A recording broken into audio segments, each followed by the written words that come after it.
Thanks for hopping on this evening. Hey, and our council member is here now too. Good. So very quickly, we're going to hear from Councilmember Carlina Rivera, who is running for re-election for some of us. There's just a little corner of Grand Street that Carlina has the pleasure of representing. Luckily, that's my building and the building next to mine.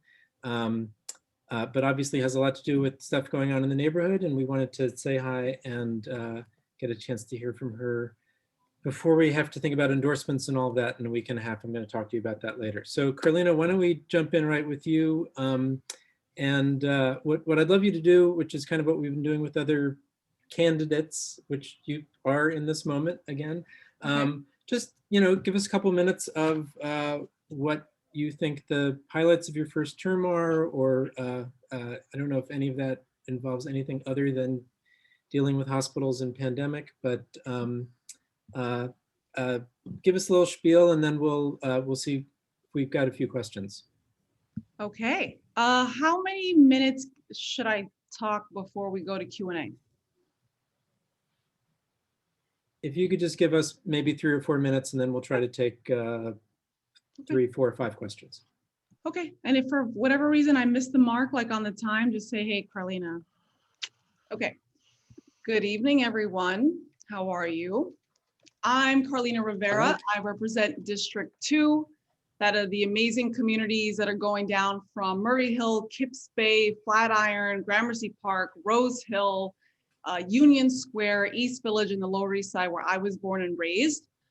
For those of you that maybe don't know my background, as I said, Lower East Sider, have experience working in the community at good old Lower East Side on the community board before I joined my predecessor's office working on legislation and policy. And now I'm a New York City councilwoman, which is pretty cool. So I know that we have all been through a lot and our city is in crisis, and it's going to take real leadership to get us out of it. It's never going to be the same, but we're certainly going to work towards improving conditions and making sure we're on our path to recovery. And I think that I've shown in my first term the leadership that I've taken on, and I think that is reflected in some of my accomplishments. So my first bill strengthened the New York City human rights law to make sexual harassment a form of discrimination, providing one of the strongest legal protections for women, transgender individuals specifically in the workplace, some of the strongest legislation in the country.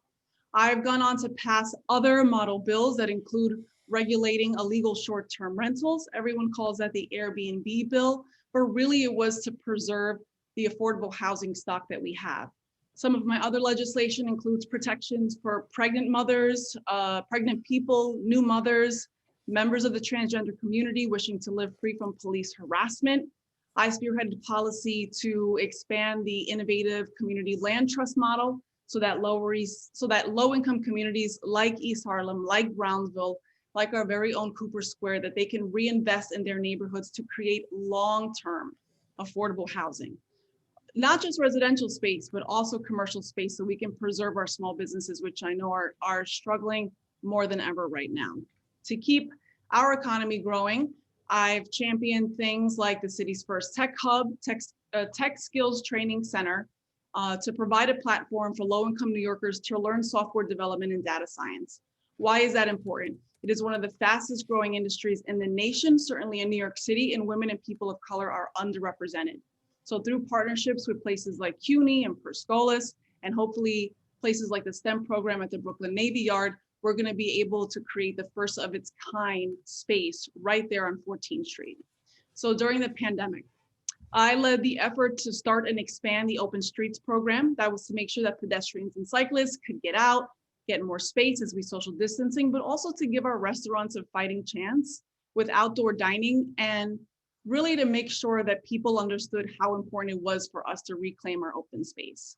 So I've also passed legislation to protect small business owners from being wiped out by the pandemic so they can rebuild their businesses when life returns to normal.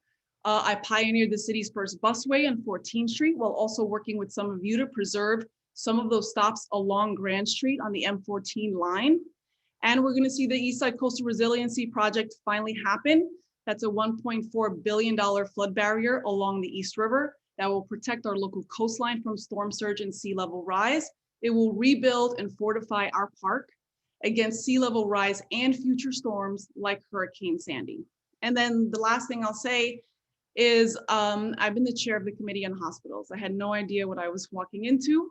I have tried my best to hold our health and hospital systems accountable for protecting frontline workers and vulnerable New Yorkers during the pandemic. And I'm continuing to monitor and make sure that the distribution of the COVID vaccine is accessible, that it's done equitably, and that we really are looking at how what we already knew existed, which is the systemic racism in our healthcare sector and how we go about dismantling that. And then just to say in closing, we're emerging from an unprecedented crisis. And we're actually entering an unprecedented municipal election. So almost every citywide, borough-wide office, nearly 70% of council seats are open. So I'm going to be one of the people returning, hopefully with your support and the support of the voters in the district. I know that many people are going to be coming in that are brand new. They're going to expect my support and my mentorship. And I'm happy to provide that, as well as leading the way on multiple things. I think our district has proven to be a real model for the rest of the city. I'd like to continue that path, and I'd like to do that hopefully with your support in my second term. Perfect, thank you. I'll get to questions, but did I remember correctly that you were also the sponsor of the bill that required when there's construction in a bike lane for there to be some cones set up for bike lanes? Yeah, I'm sorry, I totally forgot that. That was my bill to make sure that there's a detour when there is construction. I'm actually introducing a bill tomorrow that will create the first of its kind bike map that will detail when there's construction, but also when there's things like street paving and film shooting, like all those permits that happen. So that way people can have a seamless ride. I mean, I didn't mention some of the hunger work that I've been doing, the fight against hunger, securing $25 million for food pantries last June. I plan to do that in this budget as well. Some of the housing thing, just one bill that I just had a hearing on, it's called the Community Opportunity to Purchase Act. That would require city-approved nonprofit organizations or community land trusts to be given the first chance to buy residential buildings with 3 or more apartments when they are put up for sale. So that's I had a very good response to that bill. I realized, there's always another side. And I think when it comes to whatever project it is, that I try to be really thoughtful and inclusive in deliberations, discussions, and debates. And I really try to bring everybody to the table to hear from them and then make the best decision I can as your elected leader. Great, thanks. Let's hop over some questions. Bill Ferns, I saw your hand up first. Go ahead. Okay, thank you for coming. I know you've had a busy set of meetings this week. So my question is this: the New York City voters have repeatedly voted for term limits for city officials, elected officials, for even community board members, but not for community board managers. And I think that has sort of led to some problematic relationships with community board managers and their community. As city council person, you have quite a bit of power in terms of appointing members to the community board. And the community board is what actually hires the managers. So how could you use this power to maybe right size some of the community boards that are more problematic? That's a good question. When it comes to community board decisions, I try to remain removed, right? My job is to give the information, hopefully provide the technical support, including funding community boards so that they have the kind of expertise to make informed decisions. I try to appoint a diverse range of people. If you look at my appointments, they're very different in terms of background and age and, where they're from and what they see as the purpose of the community board. I think that's the role that I have to play. And it's ultimately up to the community board members to choose the chair. And I know there's been some conflict recently with the community board and what's been going on there. But, the new chair was reelected. It's at her discretion to appoint some of those chairships. And as for the district manager, yeah, there's typically a personnel committee that's supposed to come together and make this decision. Some of them have been there a very, very long time. Again, I try to infuse as much fresh blood into these boards as I can, given my last 3 years in the council, having a few appointments. I mean, the Manhattan Borough President is certainly a big key player in deciding whether or not my recommendations are implemented. So it really is kind of something I do along with her or him.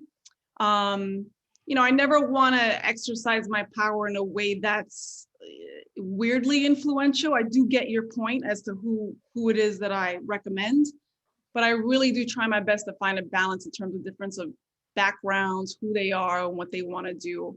And, you know, ultimately, there's always a little bit of drama within boards, but I think our board has been really fair in some of the decisions that they've made. But I'm open to any recommendations on what we can do differently, always.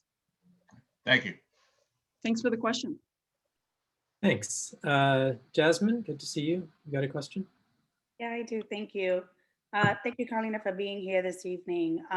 As you know, I'm a resident at Baruch Houses, and I am openly against the destruction of this park for several reasons, right? Dust, noise, loss of park space, but most importantly, because there isn't an interim flood protection plan. But the question that I am seeking a response to is the one that, you know, the city claims that the information from their value engineering study was in the environmental impact statement. So why then did the Del Taurus, the independent consultant that you hired, state that he did not have access to the technical documents needed to compare the alternatives? And why then, knowing this, did you approve the plan? Okay, I understand your question. I would say the approval process was ultimately one that was done with a number of stakeholders at the table, and I'll get into that in a second. I understand people's concern regarding this assertion, and thank you for the question. You know, I followed up with DDC about this in 2019, shortly after Del Taurus completed their report. They made it pretty clear to me and to others who asked, including advocates, that value engineering is an industry term that usually reflects a period of project development where the larger working group evaluates the feasibility of different scenarios. So a result of this process is the final design. There's no additional report. The various considerations, they're typically included in the environmental impact statements. That's hundreds of pages in length. It very clearly lays out the pros and cons of different proposals. I've explained that to anyone who has asked our office about it. I've tried to be as clear as possible. I certainly wish DDC had been clearer about that during this process. I realize that their communication has been poor. That's unacceptable. Please believe me, I'm working to fix that and hold the city accountable for all of their commitments. I really want this plan to work. I want there to be transparency. I want there to be accountability. The fact remains that this design ultimately was necessary because it ensures that the park itself is protected from future storms, as well as projected sea level rise, which everyone is very clear about in terms of climate change. It also minimizes future costs, disruption to park goers. It includes the maximum amount of potential recreation space. It limits the amount of soil that needs to be dug up. It keeps the majority of construction work away from NYCHA buildings, different from the last plan. And it allows for a full repair of the aging bulkhead and the pier facilities. I think it's important to remember that the other design options that were discussed during Rebuild by Design, they were pre-engineering discussions.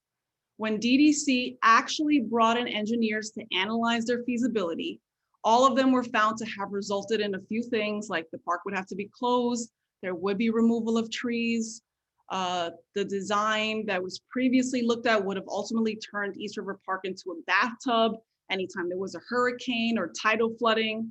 It would have resulted in, that last plan would have resulted in more noise, more impact to NYCHA residents, as the greatest amount of construction would have been on the western edge of the park, so even closer to NYCHA families like yourself. And the berm in that proposal would have limited the amount of ball fields for our families, and that design could not have included the repairs to the aging bulkheads without more significant construction on the esplanade. And to say, you vote for it, absolutely. My vote was included in the final say. But I came to that decision with numerous people around me.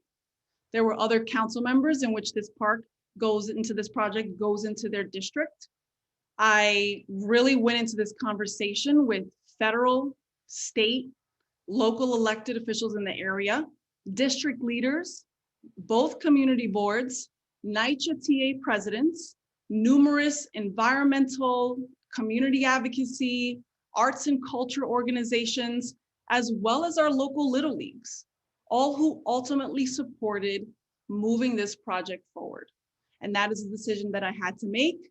And that's where we are right now. And I have every intention of making sure that not only does communication improve, but that people feel like the CAG is powerful, is valuable of your volunteer time, and that there is true accountability. I think myself, Borough President Gail Brewer, our congresswomen, the assemblymen, the assemblywomen, all the people who ultimately said, let's move forward, we have every intention of holding the city accountable. Okay, thanks. That unfortunately is actually all the time we have tonight. I do want to let everybody know that we're going to be talking a little bit more about East River Park in about 20 minutes just on our own. So we'll have a chance to explore some of these thoughts ourselves.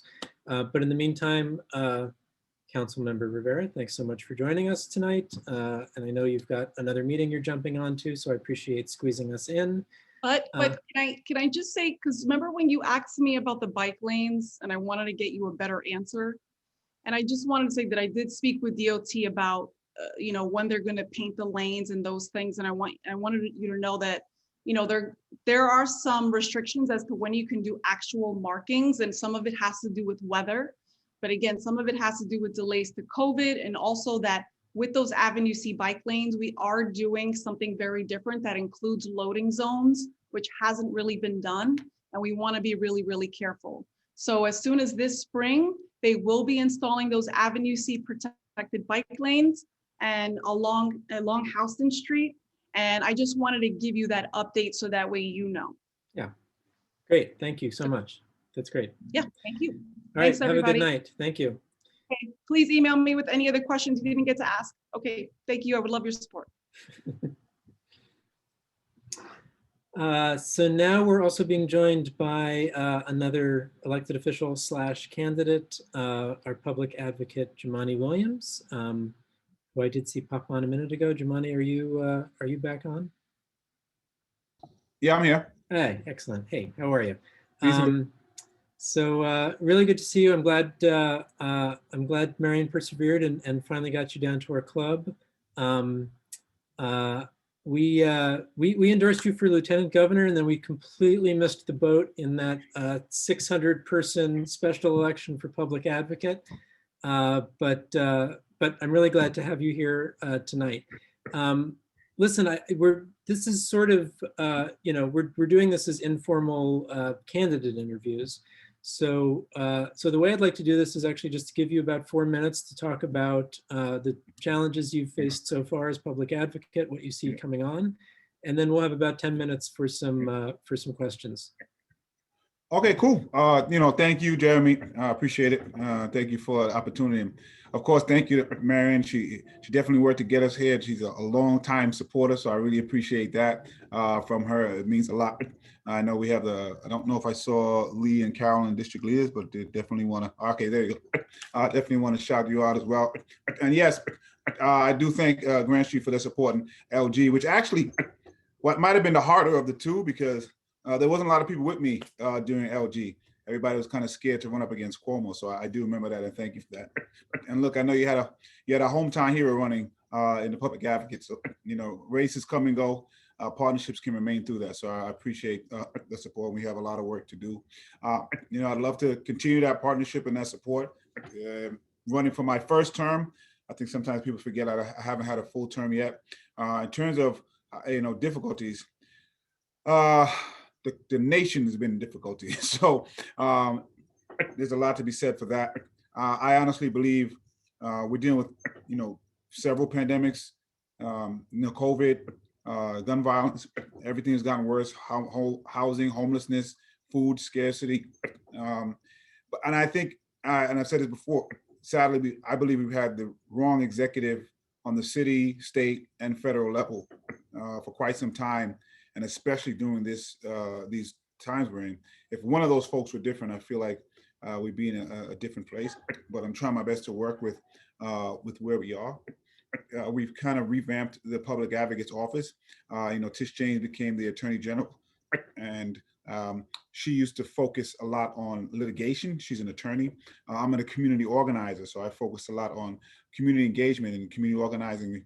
We have a pretty robust community engagement unit that we've created, and very excited about it. Have our tentacles up. We want to get information up and down from the community to the office that guides our policy, guides our legislation and things that we respond to in the reports. We said when we were running, we wanted to make sure government was working with folks, not doing things to folks. And so we're trying our best to make that happen. Very proud of our partnership with the city council. We've gotten more bills passed in this time period than all other public advocates. So I'm excited about that. We want to use all the tools that we have.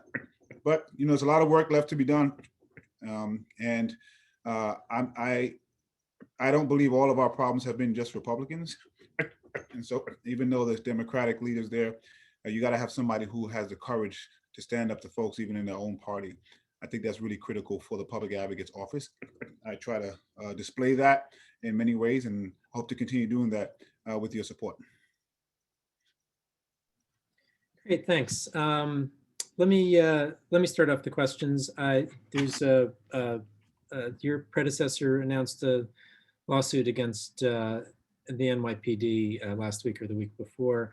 And I know you were really, you've been out on the front lines of those protests for the last year. I think you've experienced yourself some of the rough treatment that comes from our cops. What do you think is the best case scenario of where that lawsuit goes, and what kinds of changes we'd like to see with the police department? I'm grateful that the Attorney General did that. I want people to use whatever tools they have at their disposal. And so that's a tool that she has. And so I'm glad she put that lawsuit forward and try to get a monitor. I would say even with that, I'm at the point, having my legislative career of just about, I guess, 10, 11 years now, I've really begun to understand that there's no amount of reforms that can fix this just by reforming the police department. The Minnesota Police Department had pretty much most of the reforms that we'd want to see in a police department prior to George Floyd's death. And this is now, we have to have leaders who have the courage to fully reimagine what public safety is, and then what law enforcement's role is in there. What's happened too often is we equate public safety with policing, and that's where most of our problem is. If we have a conversation about, well, what actually keeps a community safe? Access to safe, affordable housing, access to good food, access to mental health and health services, access to educational facilities. Those kind of things make communities safe.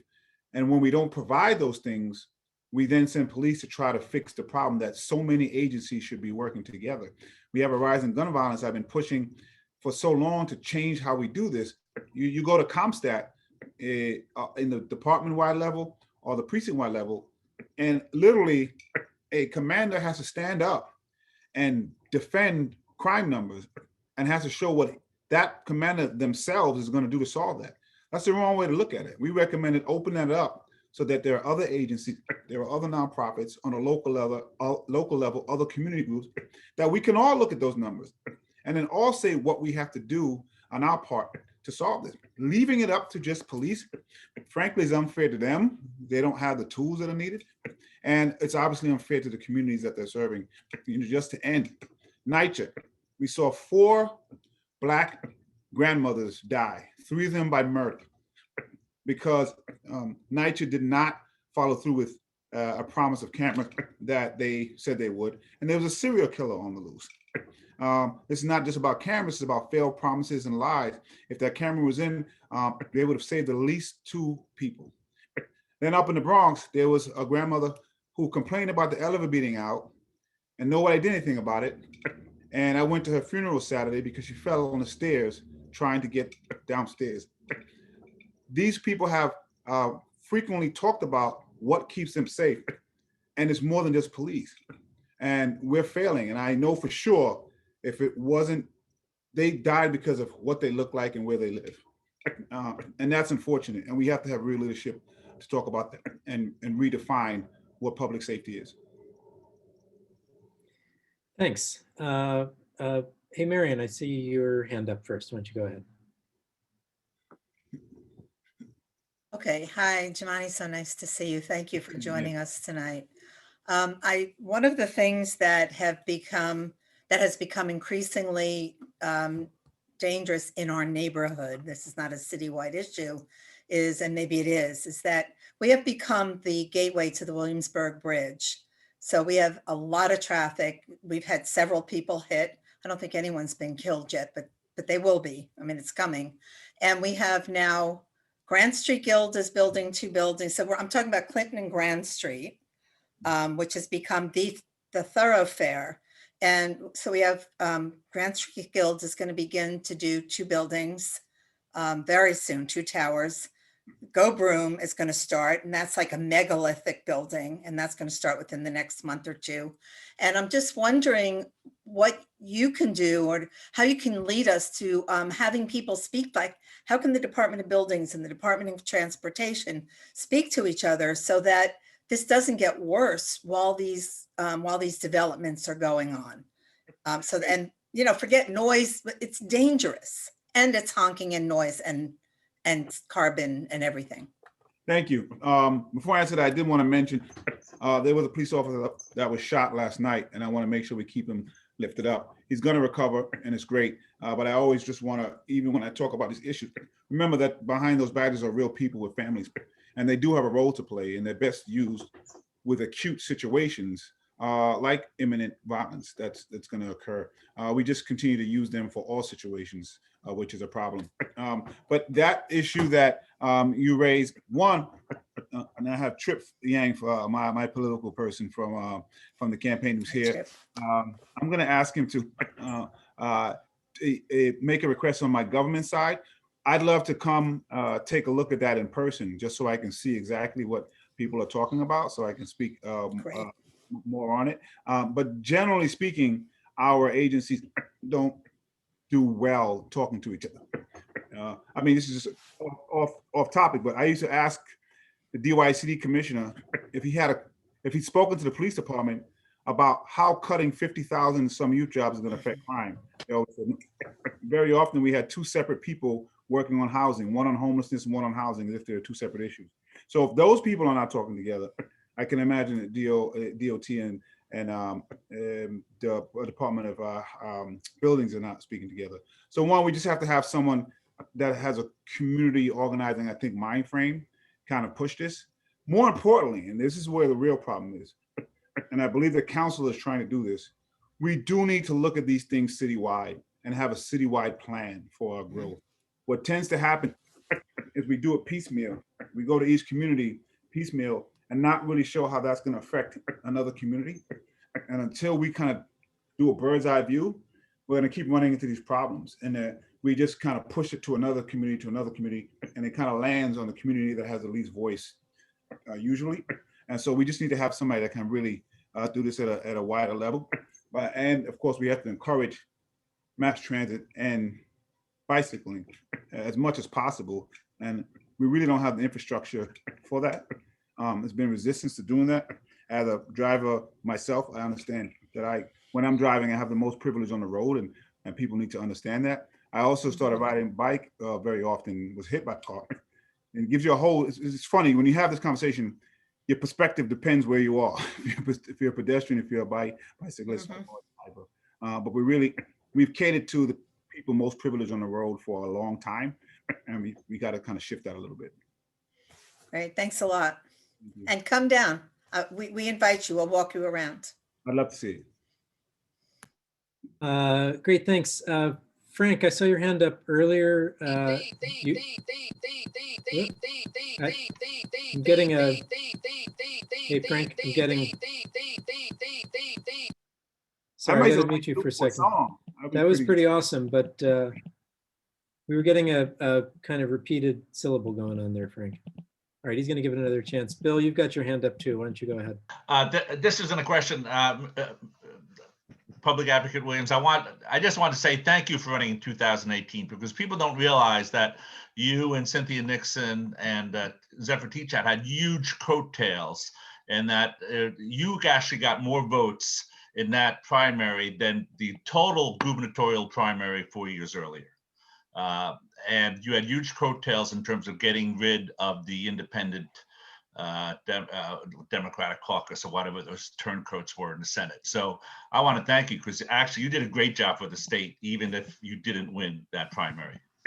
Thank you. I appreciate that very, very much, and appreciate your support. We had no money. I think we raised about $370,000. We went up against about 10 million combined. I think Kathy had maybe 3 million. And thanks to support for folks like you across the state, we won 55% in the city, 47% across the state.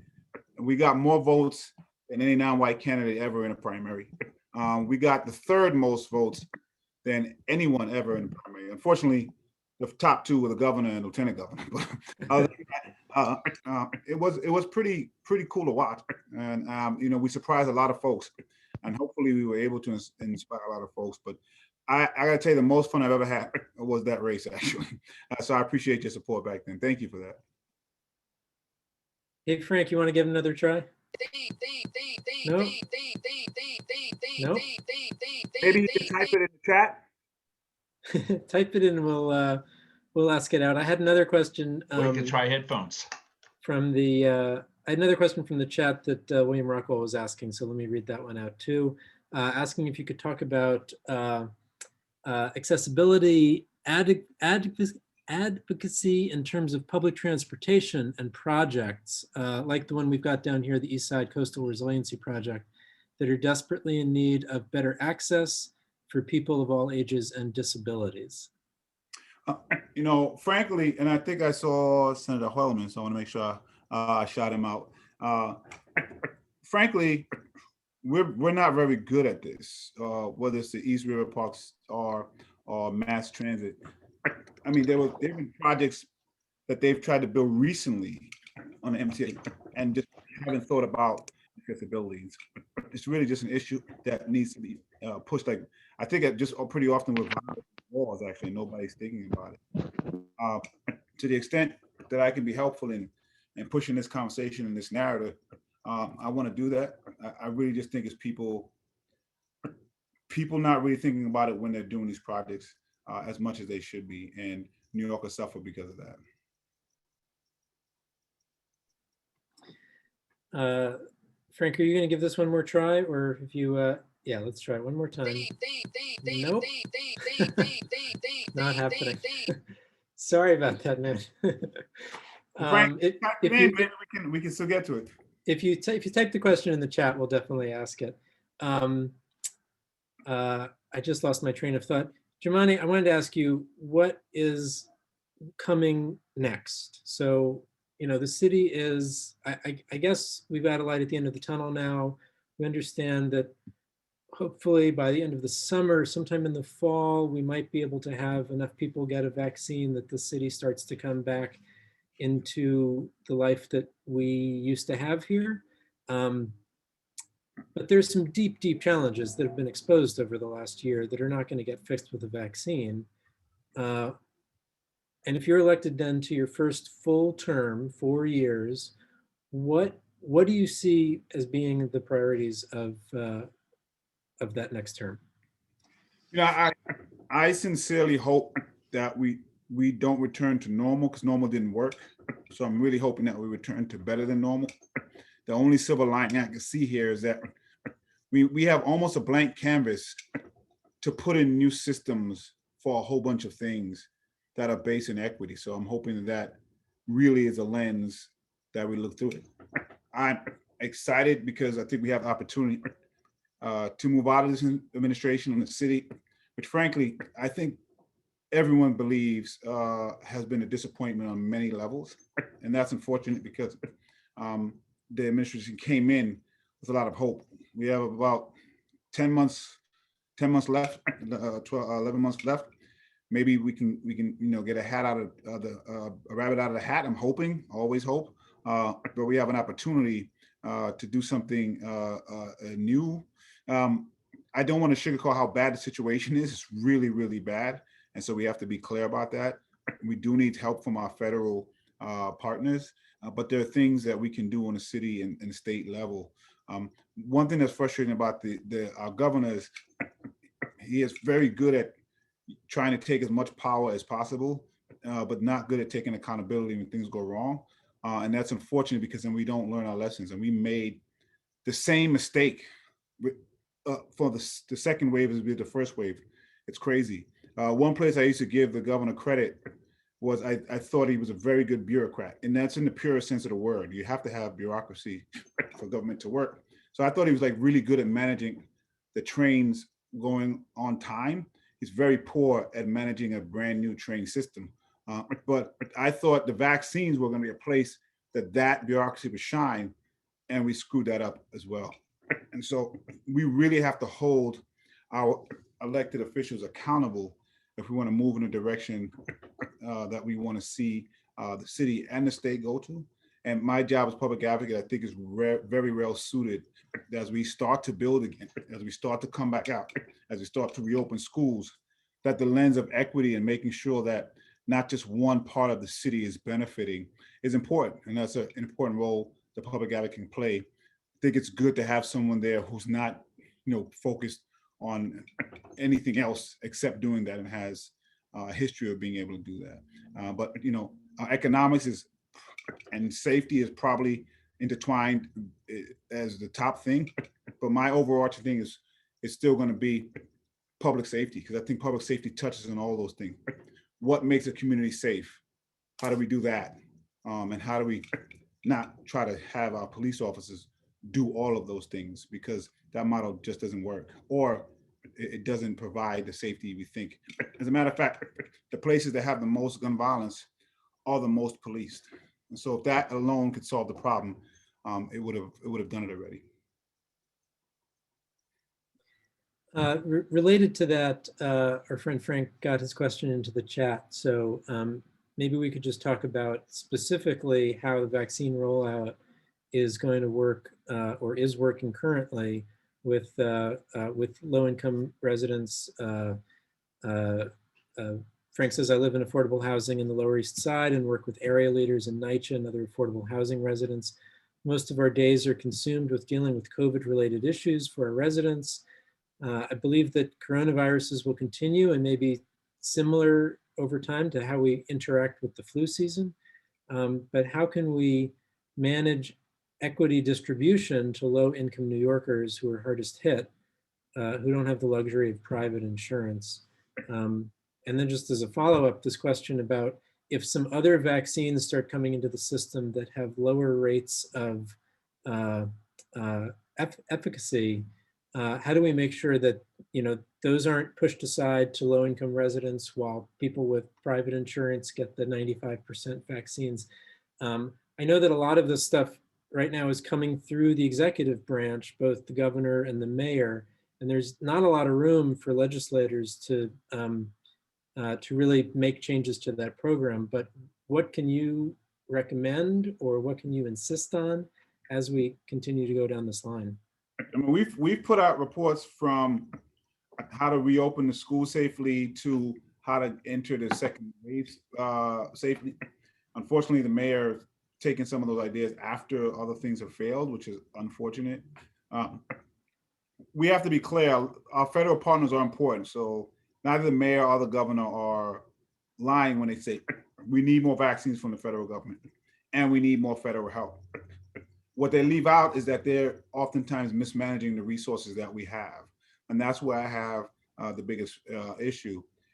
The government in general didn't discover NYCHA until about 6 to 8 weeks into the pandemic. They completely left NYCHA out to fend for themselves.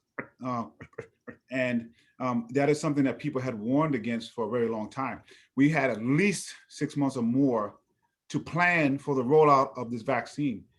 I'm so angry because we had so much time to get this right. The governor held on to all the decision-making for so long, they didn't even give room for localities to do things correctly. The governor and the mayor continue this bickering back and forth, with different analysis and different numbers, different websites, different ways to get the vaccine, it actually makes absolutely no sense. On the city level, the mayor did a rollout that was terrible. He didn't include Do It. He didn't include several offices that are designed to make sure we have websites that are user-friendly. So all of these things complicated. I was speaking to the governor's office recently, and I'm telling the mayor's office the same thing. We recently did a fairly good job, actually, with the census during a pandemic. That network of folks are still there to get the information to the people who need it the most. We're not utilizing the tools that we have. And the tools that we have, we're not even coordinating properly. So I'm hoping that my office can continue to push that. We've asked again for the numbers of and demographic breakdown of who is getting the vaccines. I'm going to bet money we're not going to like the answer to that. And when we asked for the numbers in the summer of who was getting summons for not social distancing and wearing masks, it was overwhelmingly Black and Latino communities. I think all 80, 90%. And I assure you, we're going to probably see something like the reverse, which is unfortunate. It's important because we have to shed light on this, but it's also important if you're not having real-time data, then you can adjust in real time. There's not going to be a perfect plan. What people want to see is that you have an articulable plan and that you're adjusting in real time. And very often we're failing all those things. I'm glad to see that a vaccination rate is starting to pick up. We have to do a lot more. And we have to get to the communities that need it the most. Those communities are also have concerns based on how how they've been treated medically for many, many years. As a matter of fact, people in Niger, when we were going and talking about masks, were saying, you know what? We've had rats, roaches, and mold, and now you care about us wearing these masks to save our lives? So there's a breakdown there, compounded with how certain communities have been treated in the past, medically speaking, and we have to address that with empathy and with information, and that means you have to have partners who can do that. And our leaders have been so far behind in setting that up. It's frustrating to watch, but I'm hoping my office can continue to push in the direction that needs to be pushed. All right, thanks so much. I know you got to get out of here. Trip was just poking me in the chat. Thanks very much for coming down and sticking with us for a few extra minutes. It's great to see you. Good luck. Thank you so much. I appreciate everyone. Peace and blessings, love and light. And I'd love to have your support for the re-election. Thank you. Take care. Good night. Okay, so we've got a resolution on the park that I want to get to in just a minute. But before we do, I just want to give everybody, since we didn't have a chance at the top of the meeting to kind of have some just some regular club business. I want to let everybody know what's coming down the line over the next couple of weeks in terms of endorsements. We are having our endorsement meeting on Monday, February 8th at 7 p.m. It's going to be for members only, and we're going to be discussing a whole slate of races. The only race so far that we've done an endorsement for is City Council District 1. So that means we've got District 2, we've got Borough President, we've got Controller, we've got Mayor, we've got District Attorney. We've got our own local things like district leaders and county committee members and judicial delegates. We may or may not have a civic court race. We're trying to figure out exactly what's happening there.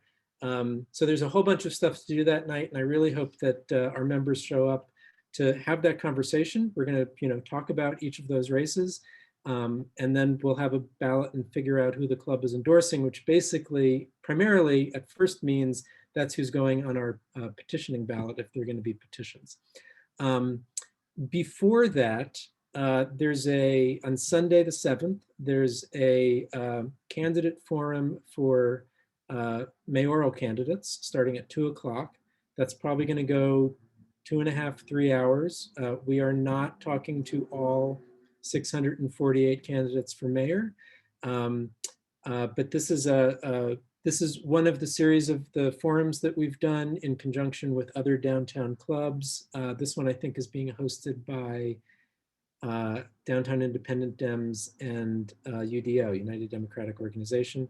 But we are all invited to come to that, ask questions, and that's really going to be the only time we get to see these mayoral candidates so that we can make a choice for our endorsement. Allison, that's Sunday, February 7th at 2 p.m. And you're gonna keep getting emails with all of these things in them over the next 2 weeks. The day before that, on Saturday at noon, there's a much shorter forum that's going to be for the public advocate candidates. So Jumaane Williams does have a couple of opponents.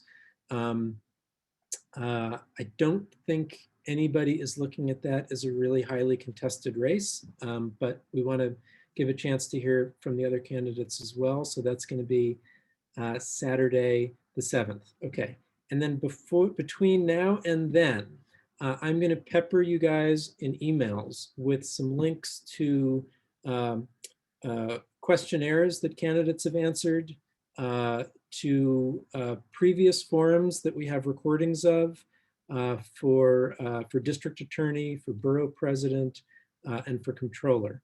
You know, those are long events. If you didn't get to make it to them, I totally understand, but it's worth grabbing the YouTube link and putting it in your ear while you cook dinner for a couple of nights in a row. So you really start to understand who all these candidates are, and we can come together on the 8th and really make an informed decision. So I'll be sending those emails out over the next week and a half so that you've got all of those links you need, and trying to remind everybody to do a little bit of homework so that when we come into this, we know what we're talking about. One other thing I'll say about that, our endorsed candidate goes on our petition, but that candidate is also the person who, when it comes to, you know, primary season, we're gonna have some folks on the street, we're gonna have some flyers going out with our endorsement on it. There are people in this neighborhood, your friends, your neighbors, who are gonna be looking at this huge election with all of these candidates, and they're not gonna know who's from whom. They are going to be asking you for your opinion and your advice. And at least in our small community, the conversation that this club is able to have around these candidates and the endorsement we're able to make is going to make a difference for some people. They're going to look at that and say, okay, these are people I know who considered this, and this is the person they're endorsing. So I want us all to, if we can, if we've got a little bit of time over the next week and a half, take that a little bit seriously, to know that people will be looking to our endorsement for some advice when we get into June, we get closer to the primary. Jeremy, you forgot to mention the new wrinkle of ranked voting. There is a new wrinkle of ranked choice voting for the city races. We will also be holding, when we don't really have to worry about that until a little bit later on, but for all of the city races, you're going to be able to rank 5 choices. We will be holding a couple of little training sessions, short training sessions over the next couple of months, so everybody gets a chance to see what that looks like. And again, we'll be able to answer questions from your neighbors and your friends who are also like, what's going on? So we will definitely be getting into that as well. Okay, any questions about that whole process before we start talking about East River Park? Okay, cool.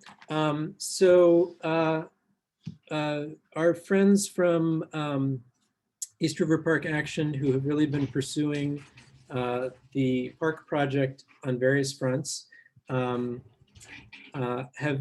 drafted a resolution for us to consider tonight. The last time we looked at this was when the issue was before the city council. That was 1.5 years ago. The club recommended that the city council vote no. Neither of our council members did that, but we're coming back to take a look at this. The project, of course, was approved. There are parts of it that have already gotten into motion, although to a large extent, nothing yet has really gone through. Bids still haven't been closed out. And importantly, East River Park Action was trying to get hold of what was mentioned earlier, this value engineering report. that the city claimed in a lot of different documents their analysis was based on when they decided to approve a completely different engineering plan than the one that had been talked about during the community design process. The FOIL was responded to basically saying that report doesn't exist. And that raises a whole lot of questions in terms of the credibility gap that the city has opened up over the last couple of years in this process. So what I'm going to try to do here is I'm going to share my screen so that we can actually see the text up on your screens. See if I can do this correctly. Okay, do you see that document? And then I'd love it if actually somebody else wanted to just kind of walk us through this. Tommy, do you want to do that, or somebody else here?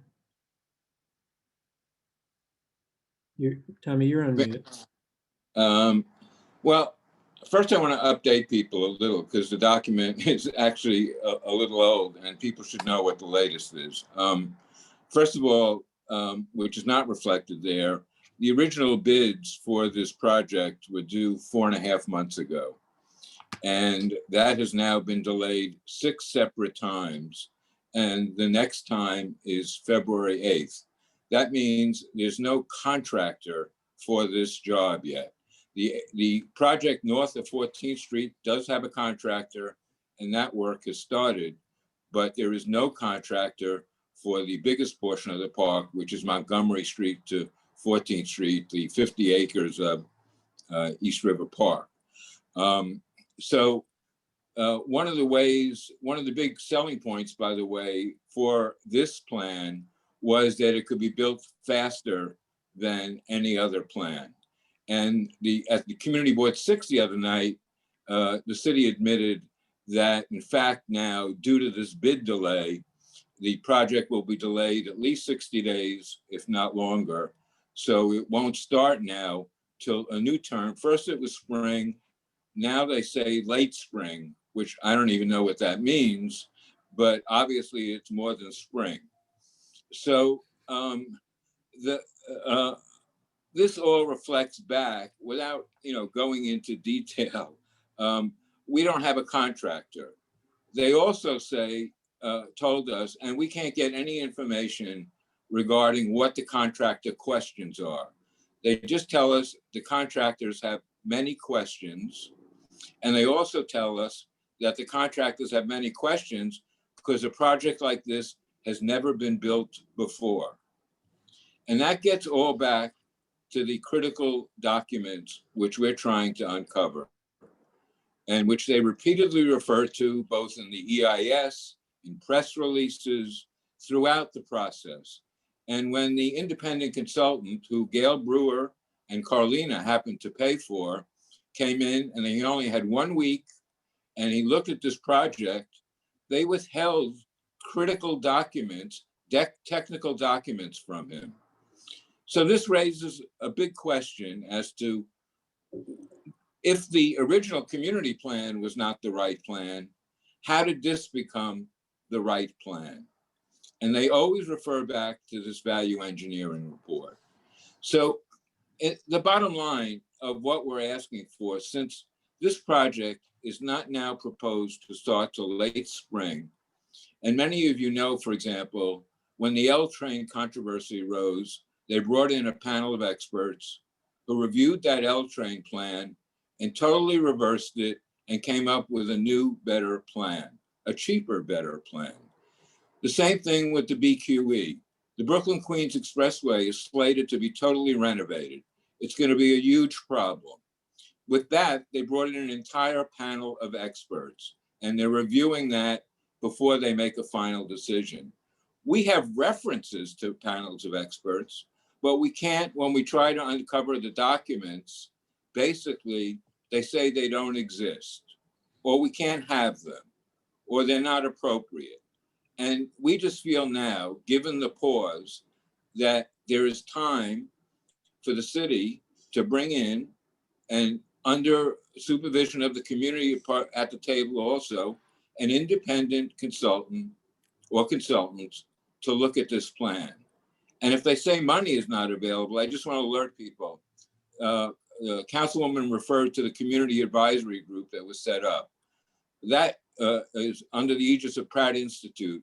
They gave Pratt Institute $150,000 to run 18 meetings. That's a little over $8,000 a meeting. And what they do is they send out an invitation, they take attendance, they basically facilitate a meeting, and they send out minutes. It has had no impact on this project at all, and they meet once a month. So we don't think that this expenditure of a small amount of money would, particularly now since we have a pause, would make a hell of a lot of sense. And also to see if we can get access to these documents. That's the basis of this resolution. We're not even talking about a plan, a different plan. We're just talking about a real independent review of this plan before we spend, by the way, it's $1.45 billion, of which $1.1 billion is all city money. Only $350 million is federal money. And just so people, again, those of you who live below Montgomery Street or below Grand Street, there are many different areas now that are being, their resiliency plans. From the Brooklyn Bridge to Montgomery Street, there will be flip-up gates. There'll be no destruction, major destruction. In Battery Park City, there'll be flip-up gates, there'll be glass walls, there'll be a variety of mitigation efforts. So we're still wondering why the only solution they came up for this park is to bury it under 8 feet of dirt, kill every living thing, and then build a new park. They claim in 5 years, but they're already behind schedule. That's it. So thanks. Yeah, I just want to make clear that the key part of this resolution, which comes at the end of the document, is to demand that the city suspend the ESCR project until it can be reviewed in full, including all documents used to support the conclusions in the city's final environmental impact statement by a panel of independent experts. The idea here is to close that credibility gap and make sure that we are confident and comfortable that that the project going forward is the one that would work. You know, Tommy has said this to me a couple of times. I don't know if I'm allowed to say this out loud or if he's told his other friends this, but there are certainly people in the community and probably on this Zoom who are 100% opposed to the plan that the city has come up with. There are other people who think that based on the documents, it sounds like a perfectly reasonable idea. And there are a lot of folks in the middle who and I sort of put myself in this place, who just don't have the confidence that what we've been presented with is the best, is the full story, and can really be done in the time frame that that the city has talked about. So it's some reassurance that we're looking for around that. I've been willing at various times in this process to give the city the benefit of the doubt. And I still do, certainly more than Tommy does. But when this value engineering report that has been noted in so many different places along this process turns out to not be available to elected officials, not be available to the professional consultant hired to review the plan, and ultimately not available to anybody in the community, it really raises some questions about what kind of due diligence the city did on the engineering side of this to make sure that after they tear down all of the trees and start putting landfill there, that they don't turn around at some point in the middle of that and say, actually, this is going to take 3 more years to settle, or actually, we made a big mistake in which kind of fill we chose. There are a lot of places along the way where the result could be so much worse than just waiting a little bit longer to make sure that we've got the right plan. So that's the focus of this particular resolution. And now, yeah, let me see who's got questions around this, and we'll see if we can talk through this. Tony, I saw your hand up. I just unmuted. Is this, can you hear me? I got you, yeah.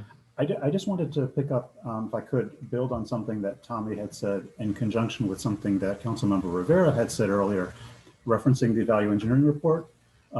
Speaking, and I'm going to paraphrase it, she said something to the effect of that it's not really a report, it's a series of documents. And I get that. I mean, as some of you know, I'm an architect, and so I do these sorts of projects and I do this sort of value engineering. But the thing that gets me, I'm going to paste something into the chat. There is,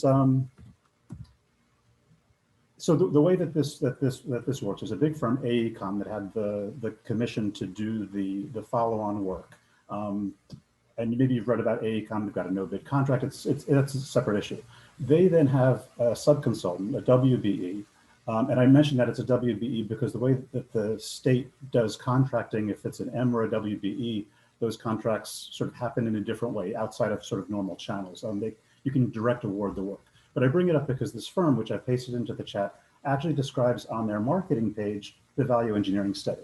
And they make very specific comments about workshops and meetings, and specifically 26 points. And I guess just to come back to what we heard earlier from our council member, I just felt there was a certain disingenuity about what she was saying, because here it is. And why can't we have access to that report? Jeremy, to your point, like it just seems, I feel like someone's putting something over on me. You know, can I jump in here? You know that page that you found? We actually found that too, but we didn't tell anybody that we found it because we try to get information. We put a call into that company and they never responded because we were just wondering, like, did you do an actual report? You know, that's what we wanted to ask them, but they never responded. So we don't even know, like, if that's a real, if that was a real thing that they did or anything. And we don't know what the story behind that at all. And we don't know how long that website's been up. And so it's funny that you saw that because we saw that too, and we have no idea what that's about. So a couple of things, and it just goes back to the FOIL. And Fanny, I think, again, I want to apologize. You and I might have corresponded about this. In parallel to what y'all did, I had actually done my own FOIL request around the same time, and I was looking specifically for this document. My request referenced the SBS report. And what I suspect is going on is that the AECOM contract is actually not through DDC. It's because they have a term contract for all civil engineering across the state. So the state comes to them and can basically direct award the work. And again, the SVS work is layers deep underneath AECOM, and it also is not to DDC. So when one FOILs to DDC, they're going to say we have nothing. And that's why, again, I come back to the council member. There's a quality of cut through the nonsense. The work was clearly done. It's probably not a physical report, but it's a series of Excel spreadsheets that itemize the value engineering options and just put it on the table. At least there's a record of it somewhere, you know, at least there should be a piece of document that show that the study was done at least, you know. And the way to get at it would be to FOIL the WBE reporting. What happens is, again, I just do this because I'm a contractor, I have to file these reports. You have to report to the state who you've used on a project. You have to outline the dollars spent, and you can, you know, identify this. But again, to me, it just seems ridiculous rigmarole. Why are you making the community go through this to request something that is just, it's there? So you think that it was done, but it's just not through DDC? Yeah, so I'll give you an example. So I worked at a firm where they had the $1 billion contract to do the new police academy out in Queens. And when they did the value engineering work for that, it was not a physical report. What it was an enormous series of Excel worksheets that itemized all the different components and how you could get, say, $1 billion down to 750 million. And then that was workshopped across the team and across the client side for which ones they would accept and which ones they would reject. The work was done, and this is not unusual for a project of this scale. You would do this work. You would value engineer any of these projects. Just turn it over. Right. That's what we're asking for. We're looking for some backup material so that we understand how this was done and where this came from. Yeah, I mean, I'm sorry, but I go a little bit further where I'm wondering, you know, again, our council member, I I just don't appreciate the what I feel is a certain disingenuity about it. Say you can't have it, say no, but to say that it's not been produced, it's just, it doesn't smell right. Tony, can I ask a question? Yeah, why don't you go ahead, and then I want to make sure we get to William also. So Go there's ahead, a Mary Jo. FOIL request, right, for this document. Wouldn't that, and it turned up empty, wouldn't it have returned something, or do you think there's a miscommunication that it's actually there and they're telling us it's not? One of the challenges with the FOIL is, and again, because I've been on the other side of this, where I've had my contracts foiled through the state, it has to be framed in the most narrow, like you have to specifically know, I'm looking for document XYZ produced on January 3rd. Do you know what I'm saying? It's like searching the New York Times website. It's the worst. Worse If you're not very specific, you won't get anything. And an agency will look for any reason to reject it. So it's entirely possible. I mean, Fanny, I don't know who yours went to, but mine was directed to DDC. It could be that this work through the contracting relationships, it wasn't even done by DDC. It was through some other, like AECOM's contract could be with OGS. In which case, you know, we got foiled through the DDC because they're the ones that was touting the report, the study. They're the only ones that's been touting the study and nobody else. So let me give you an example. You know, I'm an architect, let's say, and I'm doing work right now with the University of Albany, but my contract is actually with a different state agency. So if somebody foils Albany to get my, you know, whatever, it's going to come back null, even though I've been with them for, you know, for years. right. And just, I don't want to get, I understand the difficulties around foils and the language that you have to use. But this isn't just an issue of, oh, we foiled it once and they said they didn't find anything and now we want to blow it up. The agencies in question are now telling the community board and the CAG that there is no engineering study, that sort of what Carlina was telling us, that, oh, it's just a term of art and we didn't mean you to take that seriously. But there is lots of documentation, testimony to the city council, references in big press releases about how important it was that they did this value engineering study. So the disconnect between those two things is really what's driving this question right now of, well, what do they have? What is there? How did they come up with this plan, and why can't we see how that happened? And can I just say, and the real question is, I could see how maybe not knowing that perhaps lay people would not understand it, but when we had an independent consultant who was an expert come in and they denied him access to those documents, what in God's name is the reason for that? And secondly, we have been put through the ringer. Our elected officials should be helping us get these documents. Why aren't they pressing to get these documents and not making us jump through hoops? Hey, William, you've had your hand up for a while, and I know you've got, you're very well versed in this as well. So I'd love to hear your thoughts on this. Hi, everyone. Sure, I'm just going to try and focus on the resolution as it stands. I will underscore Tony's point that we have to be careful to understand study versus report. So we're looking for a thing, an object that is definitive and in effect captures the study. So my understanding would be, and this is in line with Carlina's, perhaps an expansion of it, is that there was a study and it has multiple pieces. So there is a spreadsheet and there's a conversation and then there's another conversation. So those things are not one cohesive object. So the FOIL request gets, doesn't happen for that reason. And there's not a definitive thing to look at. Similarly, the word study and report might be an issue with Del Taurus and how they understand that and different practice. I'm going on a limb on that. That's just a question I have. So I would just bring that up in terms of study and report, to make the resolution rely on that issue alone, I think is wrong-headed in this regard. In terms of, and I would also suggest everyone read Carlina's 5-page or elaborate evaluation that she touched on, where she reviewed all the issues. And I think she's rational and presents those very well. And I think that's a good read. And I think she's reversed way more than any other council person that I've run into. The only other thing that I would offer in terms of the thing is that it feels to me that people are missing the point of human life in this project and accessibility, which are huge human rights. And I feel that that issue completely gets disregarded. And that's the most important part of this project. And I don't want to get into the weeds more, but I just wanted to reassert that point about the entire project. Thank you, Jeremy, for giving me that chance to speak. Yeah, thanks, William. I've got a couple of other hands up, and I recognize that it's.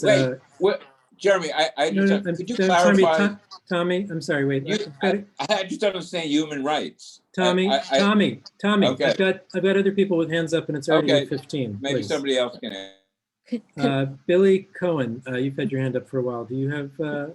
Yes, I have so many thoughts on this. Carlina is just repeating back what the DDC says, which is a bunch of bullshit. But this started as a design project, and the designers and the engineers got paid, like I think somebody said $50 million. But the project wasn't working. It was going to become a bathtub.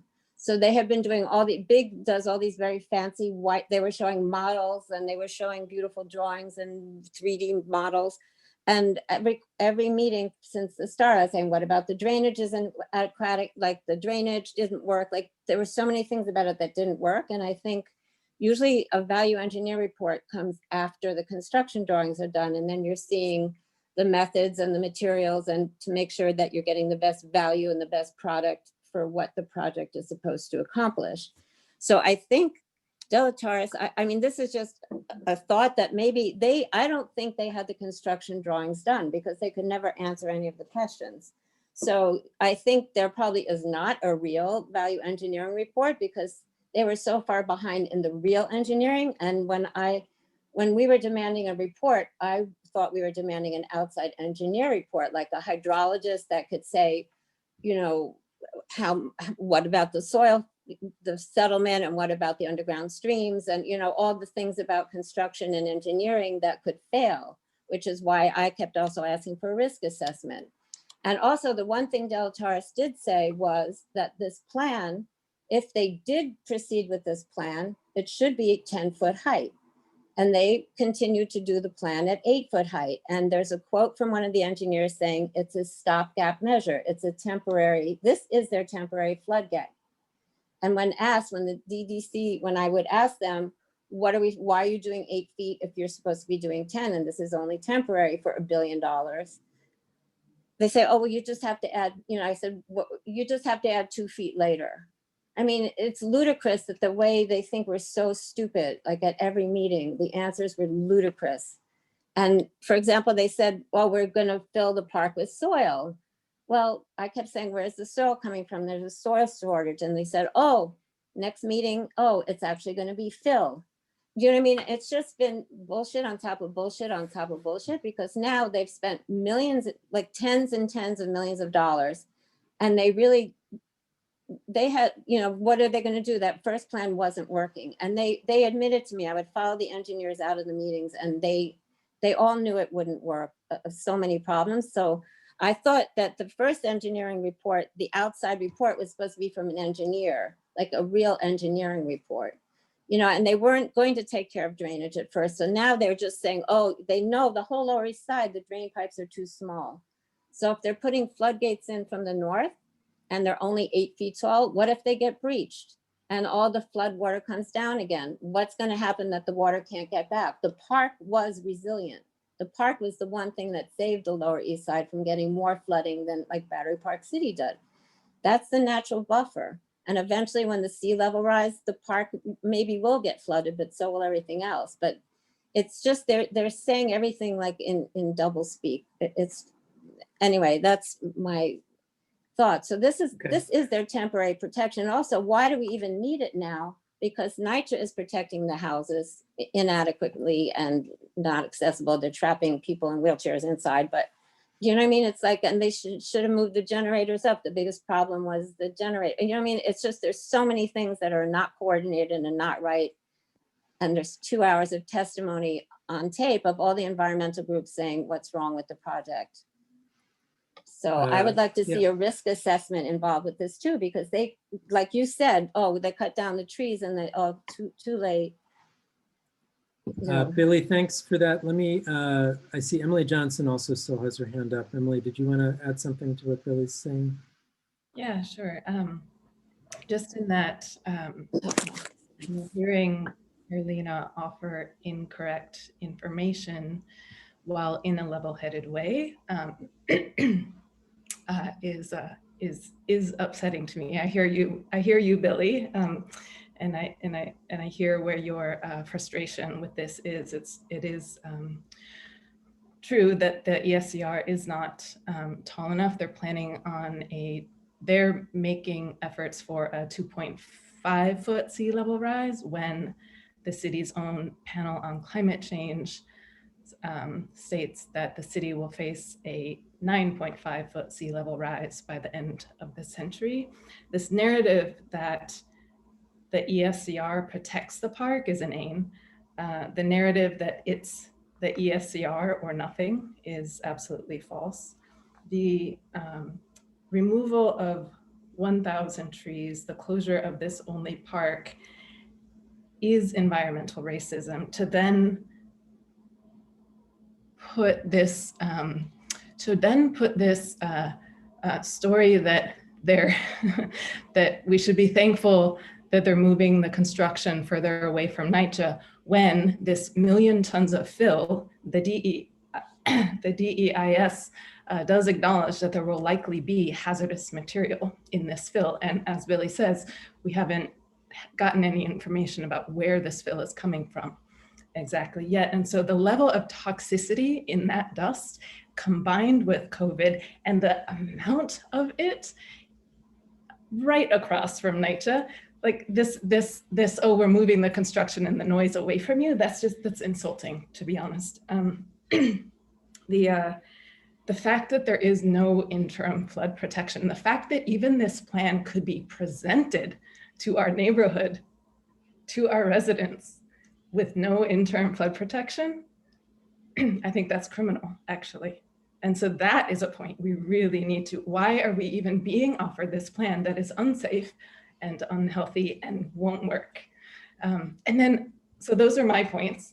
And then I just had a question that maybe even offline, William or the other person who knows a lot about the value engineering reports, why would you then, like, this is just another question that I have, why would you give community and constituents no information when you double the cost of something and add so much destruction? Like, why is there no information on that? And again, they keep pointing to the value engineering report, which obviously isn't there. So yeah, I think those are my points. Okay. Thank you, Emily. Sorry to interrupt. Hi, first of all, it's been a while. Yeah, I would love to answer any questions that I could help you with offline, however you would like, with what I know. And you know, it's limited, but it might be helpful for you. Okay, thanks. So just in closing, I just want to make sure Emily, and I appreciate those larger concerns about the park, about this project. I actually just want to make clear that our resolution as written here is pretty narrow, and that it might be too narrow for you. We're really just trying to dive into this question here of, do we even have the right information to make this decision? Has the city done its due diligence? And since there's so many questions about that and a delay that's already happening, we're asking for that to take advantage of that time and answer a lot of these questions. It's getting late. I'm not sure, there's obviously tons more that can be said about this project, but on this particular resolution, is there somebody here who would like to make a motion to adopt this resolution? I will make a motion to, to adopt it. Okay, Yes. thanks, Tommy. And do we have a second? I'll second. All right, so it's Tommy and Marion. The vote on this resolution, by the way, is just for club members. So I know there are a few of you who are interested in this, obviously, who are still hanging out. But the vote to approve, to say yes or no to this resolution is just going to be for club members. So what I'm looking for is, I guess we'll do this with the raised hands feature. How does that sound? Is that going to work? All those in favor of passing this resolution and sending this off to our elected officials, please dig around and raise your hand. And give me a minute while I make sure we've got this right.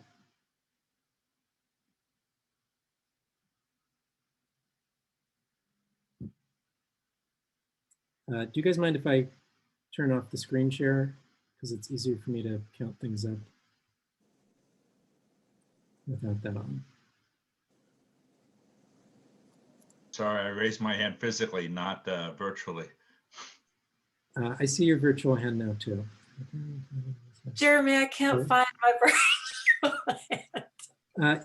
Is either in the participants area, or if you've got a newer version of Zoom, it's under reactions. Okay, I'm looking in reactions. Not there. Okay, well, Kim, I can count you. I can count you for this. I'm just checking to make sure that we've got just members who have their hands up here.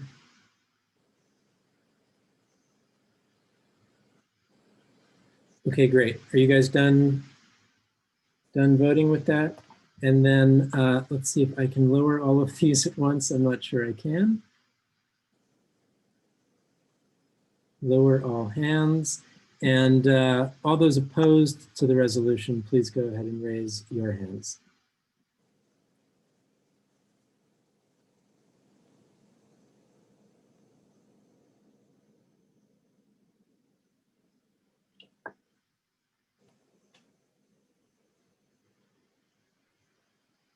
Okay, I think that's a resolution that's going to pass here tonight. So I will, I'll print that up and I'll get that out to our elected officials, and we'll see what comes from that. Okay, thank you all very much. It's been a longer meeting than usual, so I appreciate your sticking around. Again, look out for emails about upcoming candidate forums and then our big endorsement meeting on Monday, February 8th. And I look forward to seeing you all then and having more of these conversations. Thank you, everybody. Thanks a lot, Jeremy. guys. Good night. Good night. Thank you. Thank you. Thank you. Bye.